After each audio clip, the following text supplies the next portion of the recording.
Shalom, salam sejahtera buat saudara-saudaraku yang ada di rumah atau di mana saja. Kita bersyukur hari ini kita kembali bersama bertemu dalam seri pelajaran Sekolah Sahabat. Menjalin persahabatan untuk Allah, sukacita berbagi dalam misinya. Dan hari ini kita sudah tiba pada pelajaran terakhir dari seri pelajaran menjalin persahabatan untuk Allah, sukacita berbagi dalam misinya. Kita tiba pada pelajaran yang ke-13 dengan judul Satu Langkah Iman. Nah, sebelum kita masuk lebih dalam, kita tunduk kepala sejenak dan kita berdoa. Mari berdoa. Bapa di surga, kami mohon Roh Kudus menolong kami sehingga kami mengerti pelajaran ini dan akhirnya mampu mengaplikasikan itu dalam hidup kami. Terpujilah Engkau Tuhan, kami sambut pelajaran-Mu dengan sukacita. Kami persembahkan doa ini hanya di dalam nama Tuhan Yesus, nama yang indah, Tuhan dan Juru Selamat kami. Amin. Baik saudara-saudara, seperti yang saya sampaikan tadi bahwa kita sudah tiba pada pelajaran yang terakhir, pelajaran yang ke-13 dengan judul Satu Langkah Iman. Nah, sebelum kita masuk lebih dalam, kita baca ayat tema kita di dalam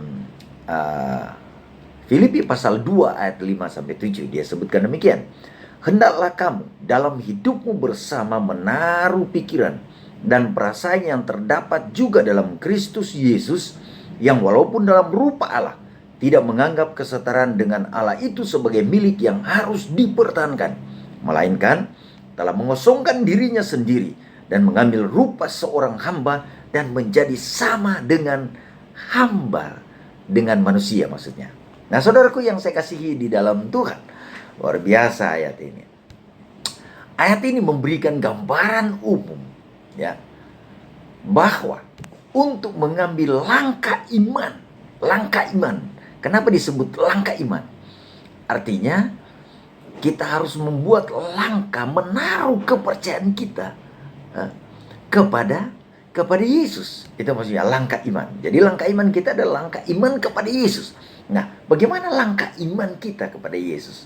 Oh, ayat ini memberikan satu gambaran yang sangat penting yang perlu saudara dan saya ikuti.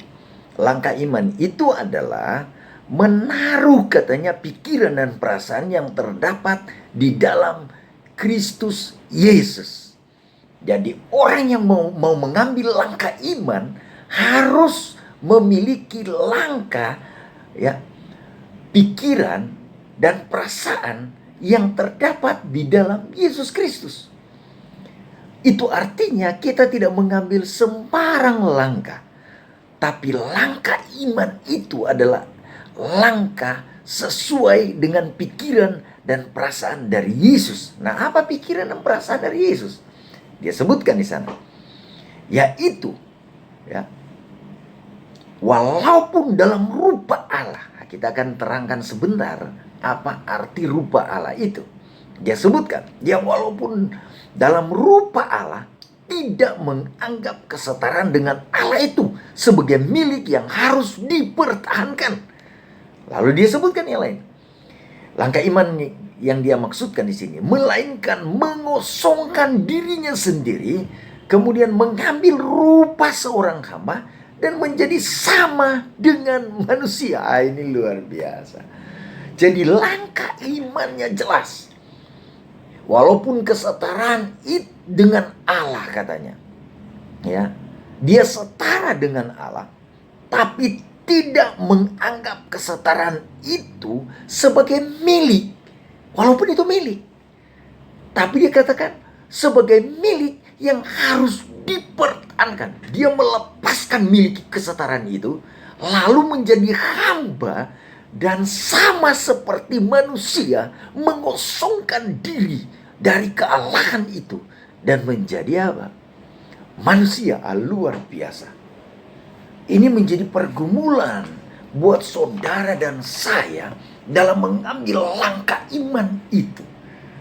Nah, untuk lebih jauhnya, kita perlu cari tahu apa yang dimaksud oleh Tuhan ini, ya, sehubungan dengan langkah iman ini dari judul pelajaran ini. Langkah iman yang akan diterangkan di sini adalah saudara dan saya harus memiliki kasih pengorbanan diri seperti Yesus. Apakah itu? Nah, ini dia.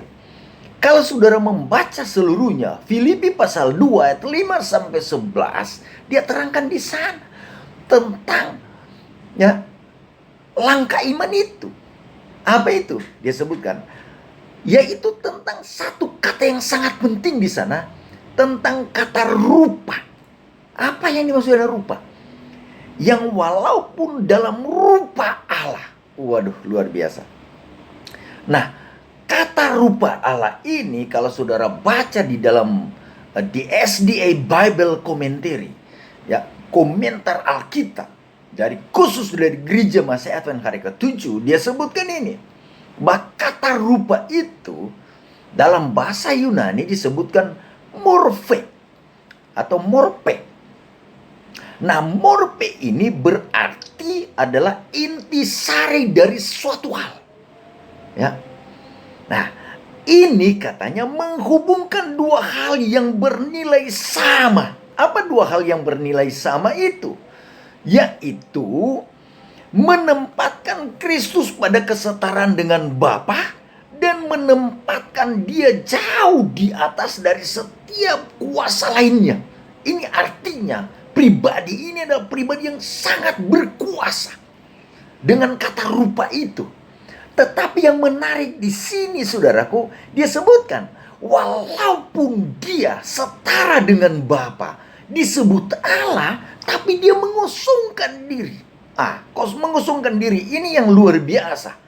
Kenapa? Dia punya tujuan mulia untuk menyelamatkan manusia. Apa yang dia buat? Oh, saudaraku, kalau saudara membaca komentar-komentar Alkitab, ya, Yesus menempatkan dirinya yang setara dengan Allah, punya kepemilikan setara dengan Allah, tapi tidak menggunakan kepemilikan itu, tetapi katanya, ya, dia menjadi serupa seperti manusia, baru menjadi hamba. Yang menarik di sini adalah kehinaan yang Tuhan buat untuk mengosongkan dirinya, tidak menggunakan kepemilikan Allah itu untuk dipertahankan.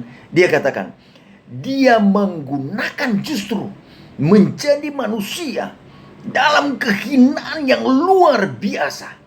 Ya, dalam kehinaan yang luar biasa, tapi diperankan dalam kesukarelaan, tidak dengan paksaan, oleh karena Allah Yesus begitu mengasihi saudara dan saya. Oh, luar biasa. Pelajaran ini, saudaraku, mengajak saudara, bila mana saudara dan saya mau mengambil langkah iman mengikut Tuhan, ya, dia sebutkan, kosongkan diri saudara. Kalau saudara dan saya mau melayani Tuhan, kosongkan diri saudara. Gunakan cara berpikir Tuhan. Gunakan perasaannya Tuhan. Sehingga, saudaraku, ya, perasaan kita, kepemilikan kita, ya, tidak harus dipertahankan. Mungkin saudara dan saya memiliki jabatan yang tinggi. Mungkin saudara dan saya memiliki materi, kekayaan dari sisi ekonomi luar biasa. Tapi orang yang mau punya komitmen, memiliki langkah iman, mengikut Tuhan, oh saudaraku, dia katakan, kosongkan diri itu. Kosongkan diri saudara. Ya, tinggalkan kepemilikan itu, jabatan kita, materi kita, kekayaan kita, harta kita. Jadilah seperti Yesus, sehingga kita bisa menjangkau orang. Oh saudaraku, inilah langkah iman kita ketika kita mau melayani Tuhan. Yang berikut, orang yang memiliki langkah iman yang luar biasa, dia sebutkan, saudara dan saya harus memiliki komitmen dalam mengikuti Tuhan.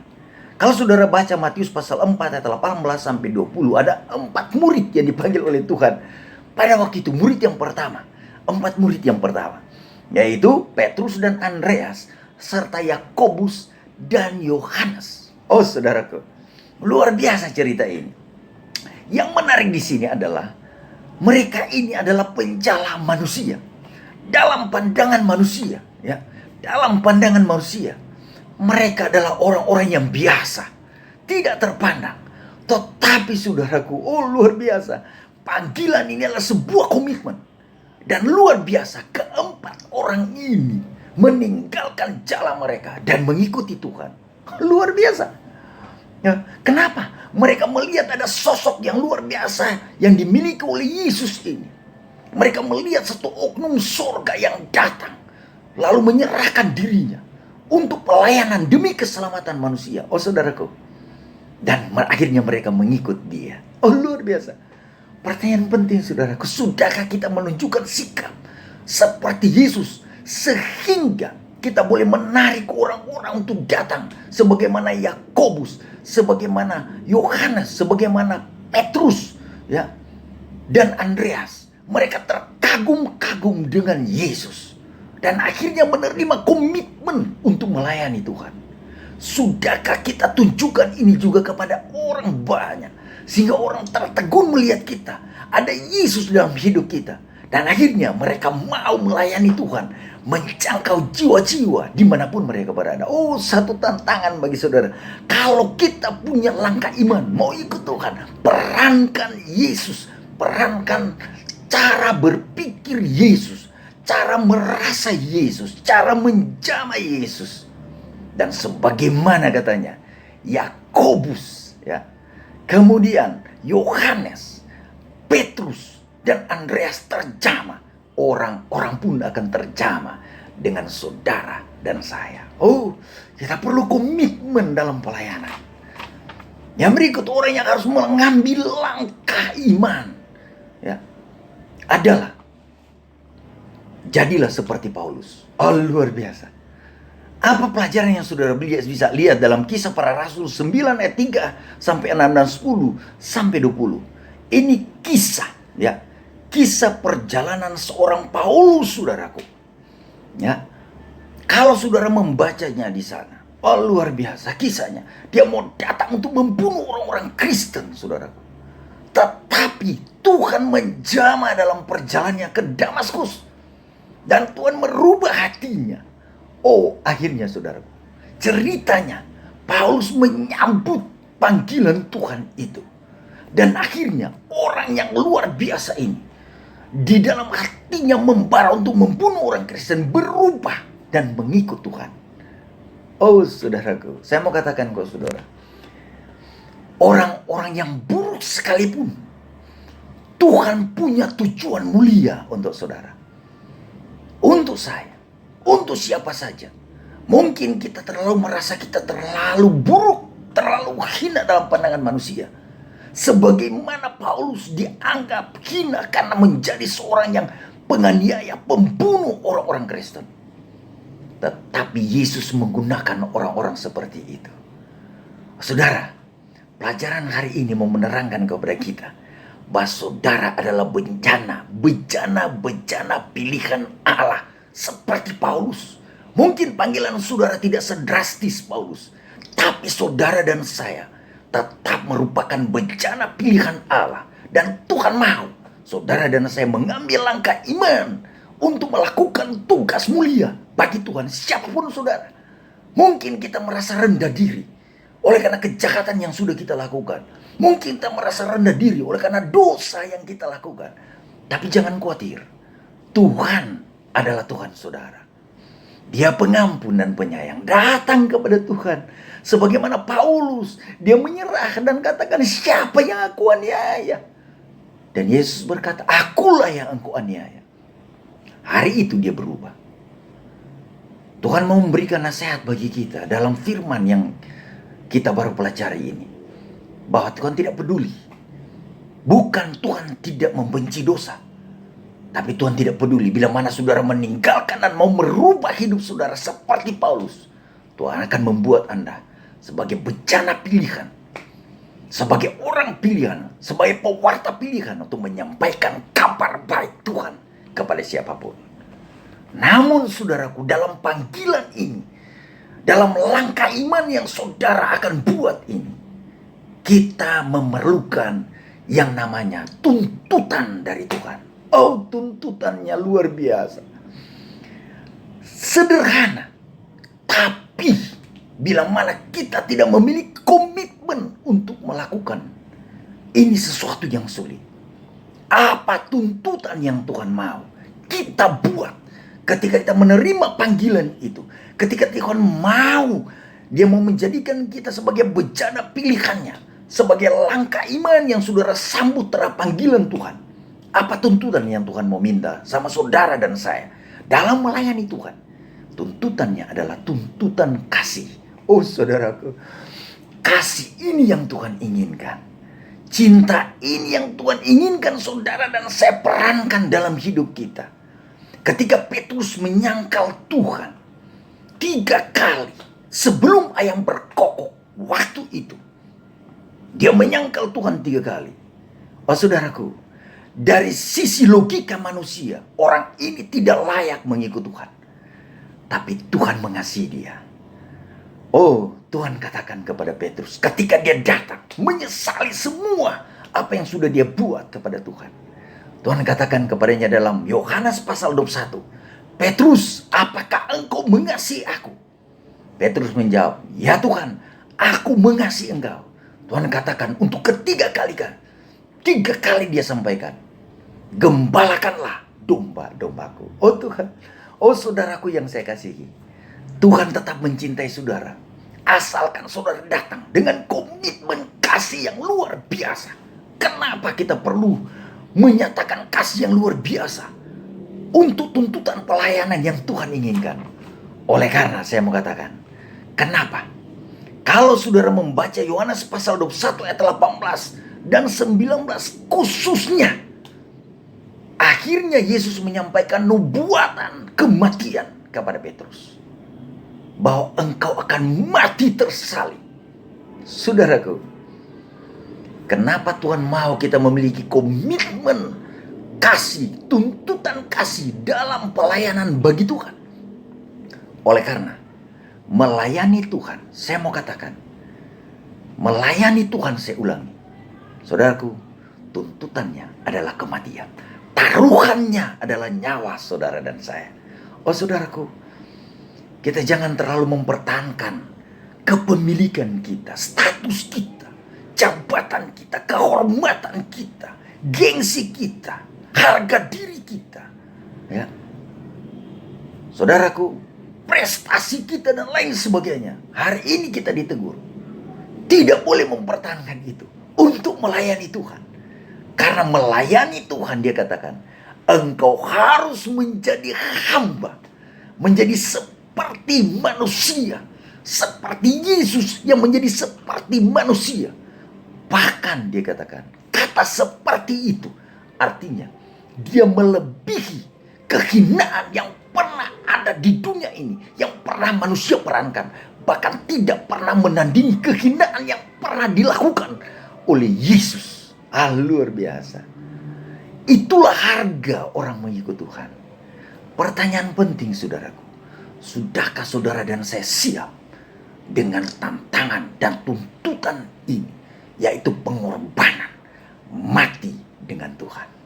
Oh saudaraku, syaratnya Tuhan sudah katakan, kosongkan diri kita, ya, taruh pikiran dan perasaan Yesus Tuhan kita di hati dan pikiran kita, lalu lakukan itu dalam perbuatan kita.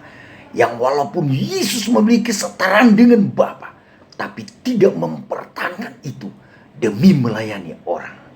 Oh saudaraku, sebagai kutipan saya yang terakhir, ya, terambil dalam Ellen G. White, Testimony for the Church, jilid 9, halaman 116 dan 117. Dia katakan demikian, pekerjaan Allah di dunia ini tidak akan pernah selesai sampai pria dan wanita yang terdiri dari anggota gereja melakukan pekerjaan dan menyatukan upaya mereka dengan para pendeta dan pengurus gereja. Kita harus memberi mereka firman kehidupan, bukan untuk menunggu mereka datang kepada kita. Saat-saat sekarang diberikan kepada kita sangatlah sedikit. Kita berdiri di penghujung dunia kekal. Kita tidak punya waktu untuk kalah. Setiap momen adalah emas dan terlalu berharga untuk dicurahkan hanya untuk kepentingan diri sendiri. Di setiap gereja dan ada talenta, yang dengan jenis pekerjaan yang tepat dapat dikembangkan untuk menjadi bantuan besar dalam pekerjaan ini. Oh saudaraku, Tuhan memanggil saudara untuk menyatakan kasih kita melalui panggilan pelayanan bagi Tuhan dalam penyelamatan jiwa-jiwa yang Tuhan sudah lakukan, dalam penebusan yang sudah Dia buat. Kita memiliki tugas mulia untuk menyampaikan kabar baik ini. Dan tugas itu adalah tugas kita semua. Dan perlu saudara dan saya ingat, taruhannya adalah nyawa saudara dan saya. Tuhan memberkati saudara sekalian. Selamat melayani. Tuhan Yesus memberkati. Mari kita berdoa. Bapa di surga, terima kasih untuk pelajaran ini. Tolong kami Tuhan, agar kami dimampukan melayani Engkau, melayani-Mu, walaupun taruhannya adalah nyawa kami. Kuatkan kami Tuhan, agar kami dimampukan melayani Engkau dalam kehidupan kami, sehingga banyak yang akhirnya dibawa untuk Tuhan pada hari keselamatan itu. Kami bawa doa ini Tuhan, hanya di dalam nama Tuhan Yesus, nama yang indah, Tuhan dan Juru Selamat kami. Amin. Terima kasih saudara-saudara sudah mengikuti pelajaran kita hari ini. Tuhan Yesus memberkati. Shalom.